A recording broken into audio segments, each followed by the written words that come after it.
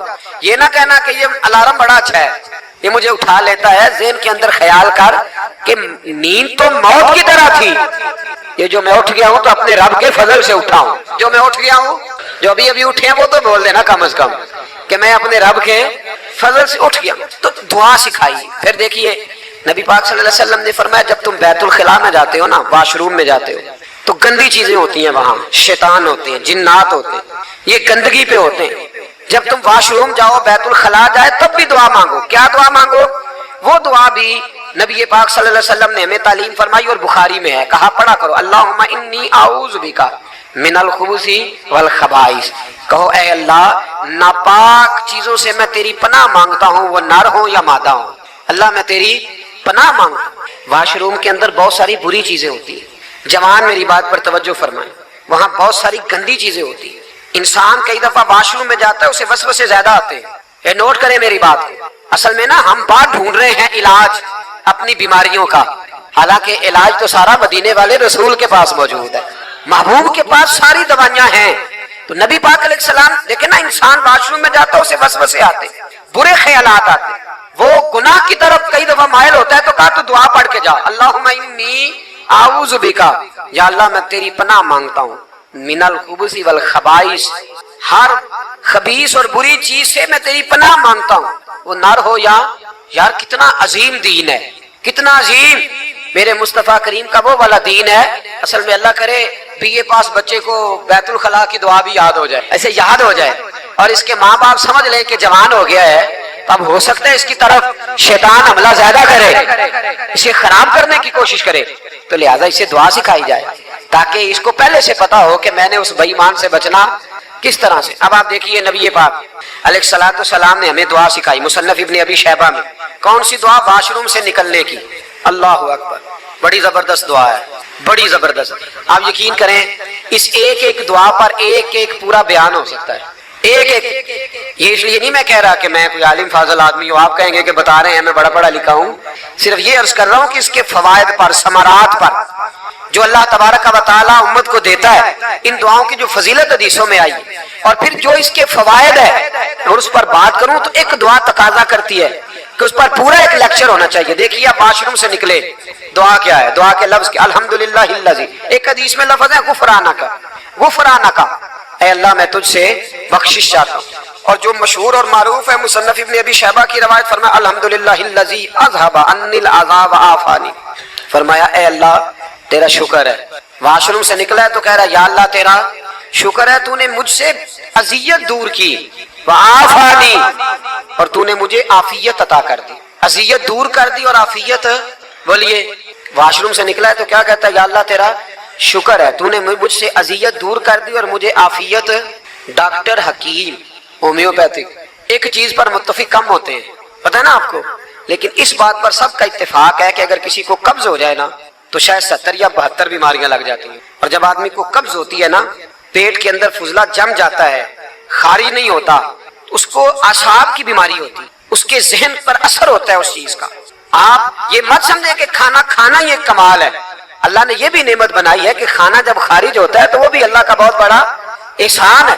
تو فرمایا تو سمجھا ہی نہیں، اگر تجھے قبض ہو جاتی، تیرے پیٹ کے اندر وہ چیز جم جاتی، تیرے لیے کتنی تکلیف کا باعث تھی۔ ان لوگوں سے پوچھئے جو اس کے بیمار ہیں، اس کے مریض ہیں، وہ کتنی تکلیف میں رہتے ہیں، سر میں درد ہوتا ہے، سر چکراتے ہیں۔ ایک بہت بڑا روڈ ایکسیڈنٹ ہوا تو ڈرائیور سے لوگوں نے پوچھا کہ مسئلہ کیا ہے، تو کہنے لگا میں قبض کا مریض ہوں، تو میں کھانا کھا لیتا ہوں تو میرے ذہن پر وہ اس قدر زیادہ گیس کا غلبہ ہوتا ہے کہ میں سخت تکلیف میں ہوں۔ نبی پاک علیہ الصلوۃ والسلام نے ہمیں سمجھایا اور بتایا کہ سمجھ لو یارو، کھانا کھانے کی نعمت تو اللہ نے تمہیں عطا فرمائی ہے، لیکن کھانا کھانے کے بعد اس کا اخراج بھی اللہ کی بہت بڑی نعمت ہے تو اللہ کا شکر ادا کرو. پھر جب آپ گھر سے نکلیں گے تو بھی اس کی دعا ارشاد فرمائی بسم اللہ توکلت علی اللہ، اللہ کے نام سے گھر سے نکلتا ہوں اور میں نے بھروسہ بھی اللہ کے نام پہ کیا. جب گھر سے نکلیں تو کس کے نام پہ بھروسہ کریں؟ بولیے. حضرت رابعہ بصریہ رحمت اللہ علیہا آپ تشریف لے گئیں حج کرنے، جس دن واپس آئیں اپنا اونٹ کہہ گئی جاتی دفعہ، کہنے لگی اللہ میں تیرے حوالے کر کے جا رہی ہوں اور بسم اللہ توکلت علی اللہ، بھروسہ بھی تیری ذات پہ. جس دن واپس آئی نا اسی دن کسی نے بتایا کہ اماں آج ہی تیرا اونٹ مر گیا ہے، تو اونٹ کے سرانے کھڑی ہو کے کہنے لگی مولا میں تو تیرے نام پہ تیرے پہ بھروسہ کر کے گئی تھی، تیرے حوالے میں تو تیرے گھر گئی تھی. تو لوگ کہتے ہیں اماں کے منہ سے لفظ نکلے تو اونٹ زندہ ہو کے کھڑا ہو گیا وہ. تو اماں کہنے لگی نہیں تمہیں غلطی لگی ہے، مرا ہی نہیں تھا، پہلے سے ہی موجود تھا، وہ اپنی کرامت بھی نہیں ظاہر ہونے دی. تو بھائی گھر سے نکلیں تو کس لفظ پر کہ یا اللہ میں تیرے بھروسے پہ نکل رہا ہوں. میں اس کے دو فائدے ہوں گے، ایک تو آپ اللہ کی امان میں جا رہے ہیں، اللہ کی امان میں آ رہے ہیں، اور دوسرا جس گھر کو آپ چھوڑ کے جا رہے ہیں اسے بھی اللہ کی امان میں دے کے جا رہے ہیں. تو کتنا لذت والی دعا ہے جو نبی کریم علیہ السلام نے ہمیں سکھائی. اب ذرا حدیث سنیں خوش ہو کے. دیکھیں حضور نے دعا سکھائی، فرمایا جب دیکھ لو نا کسی کو ہنستا ہوا، کیا کرتا ہوا؟ ماشاءاللہ آپ تو ہنسنے لگے. جب کسی کو ہنستا ہوا دیکھو تو کہا کرو اضحک اللہ سنک. یہ دعا یہ بخاری ہے، فرمایا دعا مانگا کرو جب کسی مومن کو ہنستے ہوئے دیکھو تو دعا مانگو اضحک اللہ سنک، اللہ تجھے ہنستا ہی رکھے. اللہ تجھے بولیے جل نہ جایا کرو کہ میں پریشان ہوں تو یہ ہنس کیوں رہا ہے، جلا نہ کرو، بلکہ کیا کہا کرو اللہ تجھے ہنستا رکھے. اللہ تجھے نبی پاک صلی اللہ تعالی علیہ وآلہ وسلم نے فرمایا، ترمذی میں حضرت اسامہ بن زید رضی اللہ تعالیٰ عنہ سے حدیث مروی ہے، حضور نے فرمایا جس نے کسی کے ساتھ احسان کیا اور جس پر احسان کیا اگر اس نے یہ دعا پڑھ دی نا جزاک اللہ خیرا، تو فرمایا اس نے اللہ کی بھی پوری حمد کر دی اور محسن کا صحیح شکریہ